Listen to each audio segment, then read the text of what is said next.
Oke,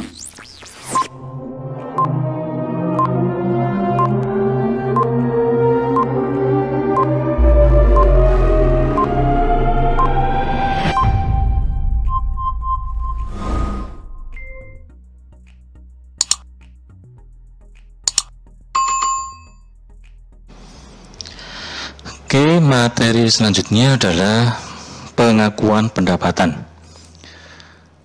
Materi ini nanti dapat digunakan untuk mendasari pemahaman masuk ke laporan keuangan fiskal, di mana nanti ada proses koreksi fiskal untuk menentukan berapa pajak yang harus dibayarkan.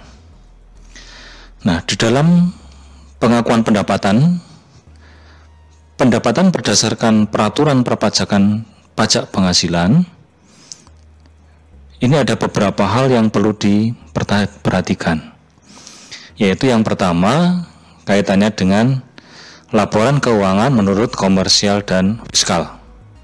Karena dalam prakteknya perusahaan akan membuat laporan keuangan komersial atau akuntansi, sedangkan pajak dalam menghitung berapa pajak yang terutang akan menggunakan peraturan pajak penghasilan, yaitu fiskal.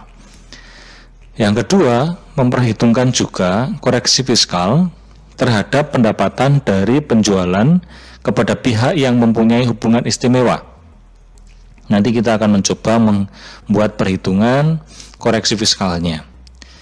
Lalu juga mempertimbangkan perhitungan koreksi fiskal terhadap penghasilan dividen. Ada aturan-aturan, ada pengecualian-pengecualian yang harus dipahami. Berikutnya perhitungan koreksi fiskal terhadap pendapatan bunga. Yang kelima, perhitungan koreksi fiskal terhadap pendapatan selisih transaksi menggunakan mata uang asing.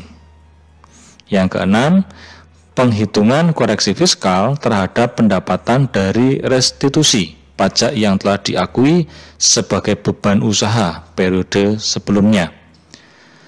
Berikutnya, penghitungan koreksi fiskal terhadap pendapatan yang berasal dari revaluasi aset tetap. Yang kedelapan, perhitungan koreksi fiskal terhadap keuntungan yang berasal dari penjualan aset tetap. Yang kesembilan, perhitungan koreksi fiskal terkait pendapatan dari tukar menukar harta. Yang ke-10, penghitungan koreksi fiskal terhadap pengalihan harta dalam bentuk setoran tunai yang diterima oleh badan sebagai pengganti penyertaan modal. Dan yang ke-11, perhitungan koreksi fiskal terkait penghasilan dari pengalihan perusahaan. Nah, kita akan masuk yang pertama, perbedaan laporan keuangan menurut komersial dan fiskal atau menurut akuntansi dan fiskal. Laporan keuangan komersial ini disusun berdasarkan standar-standar yang telah ditetapkan sesuai dengan prinsip akuntansi yang bersifat netral dan tidak memihak. Sedangkan laporan keuangan fiskal merupakan informasi akuntansi yang dibuat untuk kepentingan perpajakan. Hal ini mensyaratkan bahwa penyajiannya harus sesuai dengan peraturan perundang-undangan perpajakan yang berlaku serta aturan-aturan pelaksanaannya.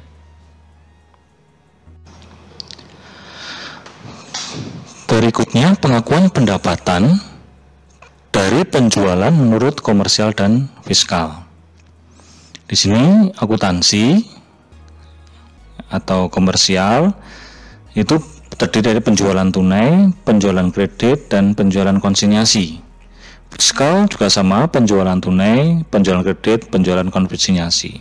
Dengan catatan, pengakuan pendapatan penjualan tunai ketika sudah ada penerimaan kas dan penyerahan barang atau jasa, akuntansi dan fiskal mengakui hal yang sama.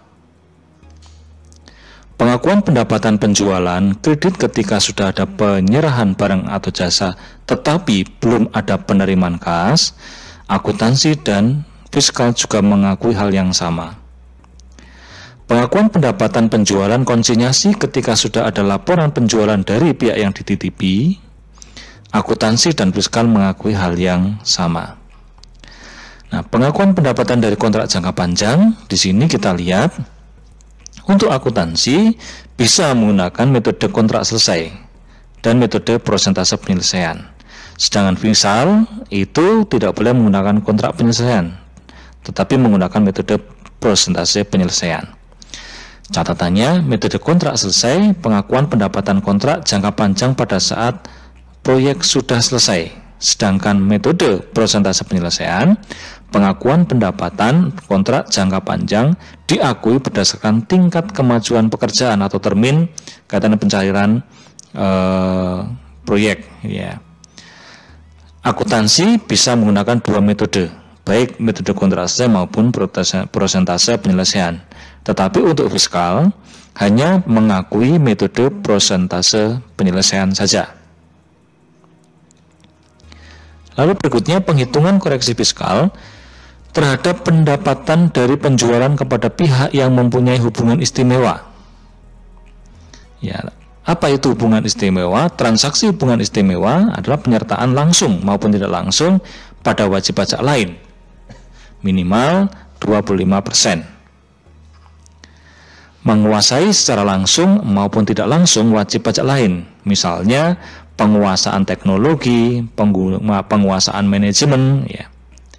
Sedangkan transaksi hubungan istimewa juga terdapat hubungan keluarga, saudara atau semenda dalam garis keturunan lurus dan atau ke samping 1 derajat. Penyertaan langsung maupun tidak langsung wajib pajak lain minimal 25%. Kita bisa melihat PTA menguasai 50% saham PTB secara langsung. PTB menguasai 50% saham PTC secara langsung. Jika PTA, PTB, dan PTC bertransaksi, A, B, C bertransaksi, maka terjadi hubungan istimewa transfer pricing karena secara tidak langsung PTA ini menguasai 25% PT saham PTC. Lalu bagaimana dengan hubungan keluarga? Terdapat hubungan keluarga saudara atau semenda dalam garis keturunan lurus dan atau ke samping 1 derajat. Ya, kalau garis keturunan lurus berarti orang tua, ini wajib pajak orang tua dan anak. Ya, 1 derajat. Atau ya, ke samping 1 derajat adik, kakak. Juga semenda atau mertua dan anak angkat yang sah. Nah, ini merupakan bagian dari hubungan kekeluargaan atau saudara atau semenda dalam garis keturunan lurus dan atau ke samping 1 derajat. Nah, catatannya, jika wajib pajak bertransaksi terhadap pihak seperti pada gambar di atas, maka terjadi transaksi hubungan istimewa. Hal ini akan berakibat terjadinya transfer pricing. Hubungan keluarga saudara atau semenda dalam garis keturunan lurus 1 derajat. Nah, itu saya jelaskan, orang tua, anak, dan anak angkat yang sah. Sedangkan hubungan keluarga dalam garis keturunan lurus ke samping 1 derajat adalah kakak dan adik. Berikutnya transfer pricing. Penentuan harga sehubungan dengan penyerahan barang, jasa, atau pengalihan teknologi antara perusahaan yang mempunyai hubungan istimewa. Jika transaksi atau terjadi transaksi berhubungan dengan istimewa atau hubungan istimewa, maka akuntansi akan mencatat berdasarkan jumlah yang sesungguhnya terjadi tanpa melihat terjadi hubungan istimewa atau tidak. Sedangkan untuk fiskal akan mencatat jumlah yang seharusnya terjadi berdasarkan harga pasar. Ya, kalau ini apa adanya, kalau ini sesuaikan dengan harga pasar. Berikutnya kaitannya dengan koreksi fiskal, ada koreksi fiskal negatif, ada koreksi fiskal positif. Koreksi fiskal negatif, koreksi yang mengakibatkan laba menurut fiskal menjadi lebih kecil dibandingkan laba menurut akuntansi yang berikat pada pajaknya lebih kecil. Sedangkan koreksi fiskal positif, koreksi yang mengakibatkan laba menurut fiskal menjadi lebih besar dibandingkan laba menurut akuntansi, atau pajaknya nanti semakin besar. Contoh yang pertama adalah transfer pricing. Penjualan barang dagangan kepada pihak ketiga adalah 100 ton dengan harga pasar 100.000 per ton, dan penjualan kepada perusahaan anak 10 ton dengan harga 90.000 per tonnya. Jadi kalau keluar itu 100.000 per ton, karena ini perusahaan anak dijualnya 90.000 per ton. Penjualan menurut akuntansi sebesar 10.900.000.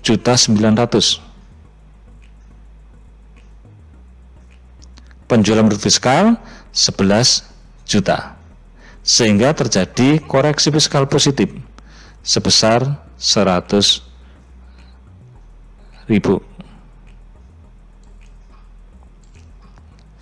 Jumlah yang sesungguhnya adalah 100 ton dikalikan 100.000 ditambah dengan 10 ton dikalikan 90.000, itu menurut akuntansi, sehingga muncul angka 10.900.000.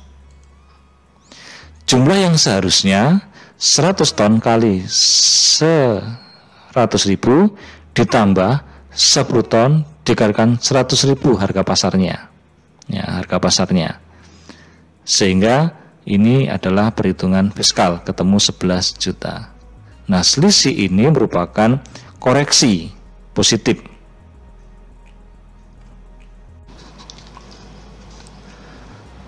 Berikutnya penghitungan koreksi fiskal terhadap penghasilan dividen. Contoh, PTA memperoleh dividen sebesar 100 juta. Dividen tersebut berasal dari PT B sebesar 25 juta atas penyertaan saham 26%, dan sisanya yaitu dari PT C atas penyertaan saham 21%. Menurut akuntansi, yang diterima pendapatan dividennya adalah 100 juta. 100 juta ini. Sedangkan menurut fiskal, itu hanya 75 juta, sehingga terjadi koreksi fiskal negatif sebesar 25 juta. Nah, 25 juta ini dari mana? Dari dividen, ini dividen PTB, PTB 25 juta karena penyertaannya lebih dari 25%, atau di sini 26%. Untuk penguasaan saham lebih dari 25%, maka penghasilan dividen menurut pajak tidak diakui, sehingga harus dikoreksi.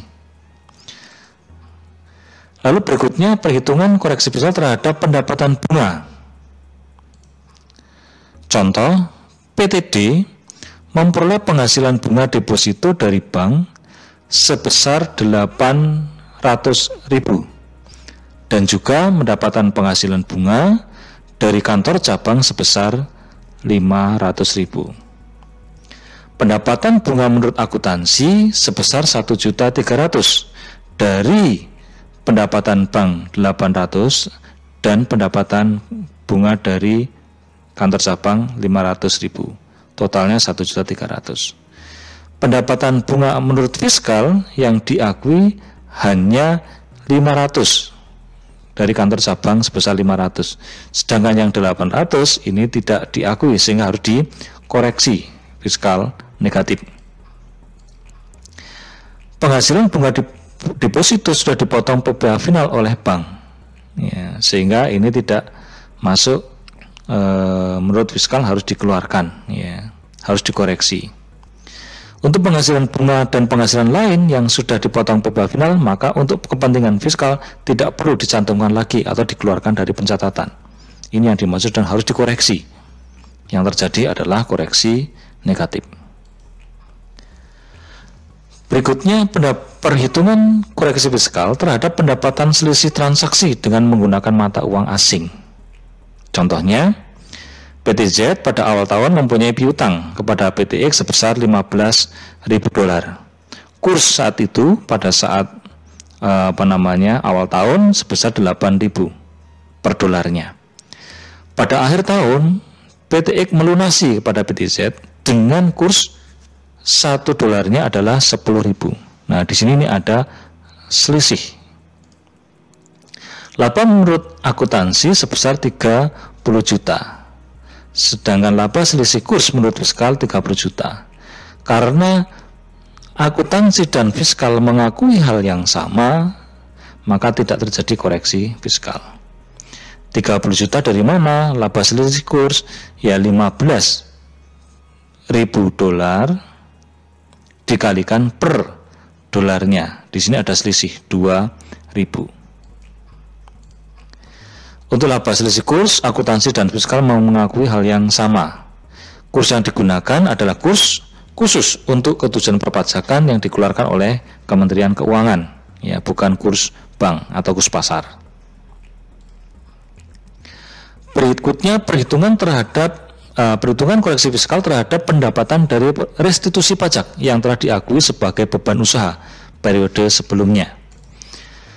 Contohnya, PT-X pada tahun 2019 memperoleh restitusi pembayaran PBB tahun pajak 2018 sebesar 100 juta. Menurut akuntansi, pendapatan restitusi ini tidak diakui. Sedangkan menurut pajak atau menurut fiskal, pendapatan restitusi ini diakui, masuk sebesar 100 juta, sehingga terjadi koreksi fiskal positif 100 juta. Pada tahun 2018, perusahaan telah membebankan PBB sebagai beban operasi perusahaan. Ya, di sini sudah dibebankan tahun 2018. Menurut fiskal, restitusi pajak yang telah dibebankan sebagai biaya merupakan objek pajak atau menambah laba fiskalnya. Sehingga di sini perlu labanya ditambahkan sebesar 100 juta, merupakan koreksi fiskal positif. Berikutnya penghitungan koreksi fiskal terhadap keuntungan yang berasal dari penjualan aset tetap. Contohnya, PTB mempunyai kendaraan dengan nilai buku 20 juta. Dijual ke perusahaan anak cabang dengan harga 20 juta. Asumsinya bahwa perusahaan induk ini tidak nyari laba kepada anak cabang, dijual seharga nilai bukunya. Tetapi kendaraan tersebut jika dijual ke pihak ketiga atau di luar, itu akan laku 30 juta. Laba menurut akuntansi tidak ada karena dijual dengan harga sesuai dengan nilai bukunya. Sedangkan laba menurut fiskal, karena kendaraan tersebut dinilai berdasarkan harga pasar, di mana harga pasar harganya 30 juta, maka ada selisih sebesar 10 juta yang diakui sebagai laba fiskal, sehingga terjadi koreksi positif sebesar 10 juta sebagai penambah pendapatan. Laba yang sesungguhnya adalah 0 menurut akuntansi, karena 20 juta dikurangi 20 juta harga jualnya, sedangkan laba yang seharusnya itu 30 juta harga pasar dikurangi 20 juta nilai bukunya, ketemu 10 juta menurut fiskal. Berikutnya perhitungan koreksi fiskal terkait pendapatan dari tukar menukar harta. Nilai perolehan harta adalah jumlah yang seharusnya dikeluarkan atau diterima berdasarkan harga pasarnya. Nah, di sini PT Aktiva PT ABC nilai bukunya 100 juta, harga baca 150 juta. Sedangkan Aktiva PT DF nilai buku 110 juta, harga pasarnya 70 juta. Pengakuan pendapatan kaitannya dengan laba pertukaran. Aktiva PT ABC harga pasarnya 150 juta, nilai bukunya 100 juta, laba pertukarannya adalah 50 juta. Ini merupakan objek pajak. Begitu juga untuk PT DF, harga pasar 170 juta, lalu nilai bukunya 110, ada 60 juta laba pertukaran, nilai objek ini merupakan objek pajak. Contoh, kendaraan PT ABC dengan nilai buku 50 juta ditukar dengan kendaraan PT DF dengan nilai buku 60 juta. Contoh yang tadi. Harga pasar kendaraan adalah 55 juta dan harga pasar kendaraan PT DF adalah 70 juta. Hitunglah laba rugi pertukaran PT ABC dan pertukaran bagi PT DF. Catatannya, dalam pertukaran aktiva diasumsikan pertukaran tidak mempunyai substansi komersial. Ya. Laba rugi pertukaran diakui secara akuntansi. Oke. Harga pasar kendaraan PT ABC 55 juta, nilai bukunya 50 juta, laba pertukaran PT ABC adalah 5 juta, merupakan objek pajak. Harga pasar kendaraan PT DF 70 juta, nilai buku kendaraan PT DF 60 juta, maka laba pertukaran PT DF sebesar 10 juta. Selanjutnya, perhitungan koreksi fiskal terhadap pengalihan harta atau setoran tunai yang diterima oleh badan sebagai pengganti penyertaan modal. Pengalihan harta menggunakan dasar nilai pasar dari harta yang disalihkan sebagai pengganti penyertaan modalnya. Contoh, wajib pajak A menyerahkan kendaraan pada PT DF sebagai pengganti penyertaan saham PT DF. Nilai buku kendaraannya adalah 75 juta, ini milik wajib pajak A. Nilai nominal sahamnya 60 juta, harga pasar saham PT DF sebesar 85 juta.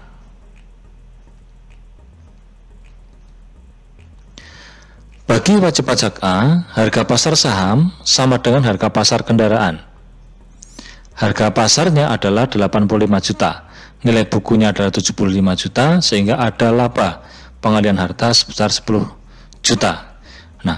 Laba pengalihan harta ini merupakan objek pajak.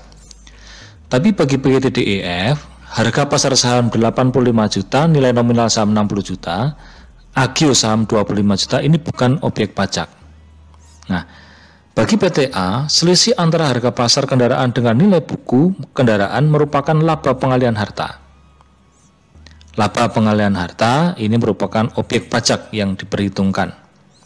Sedangkan bagi PT DEF, selisih antara harga pasar saham dengan nilai nominal saham tersebut disebut disagio atau agio. Nah, agio atau disagio ini bukan merupakan objek pajak.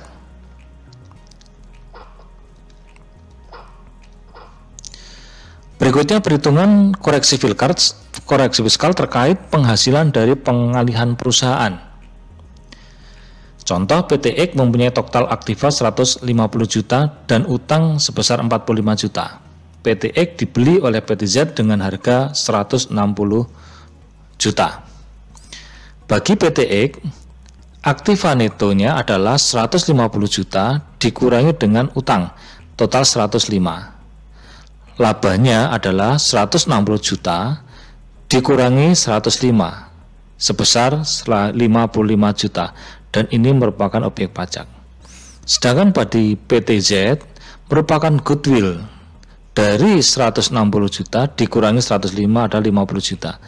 55 juta ini bukan objek pajak. Bagi PT X, selisih antara harga jual perusahaan dengan aktiva neto merupakan laba pengalihan perusahaan. Nah, laba pengalihan perusahaan ini merupakan objek pajak. Sedangkan bagi PT Z, selisih antara harga beli perusahaan dengan aktiva neto disebut dengan goodwill. Dan good ini bukan merupakan objek pajak karena tidak dikenakan pajak. Nah, demikian materi ke-5, silakan dipelajari. Nanti ada latihan soal selanjutnya. Terima kasih, selamat belajar. Jangan lupa like dan subscribe.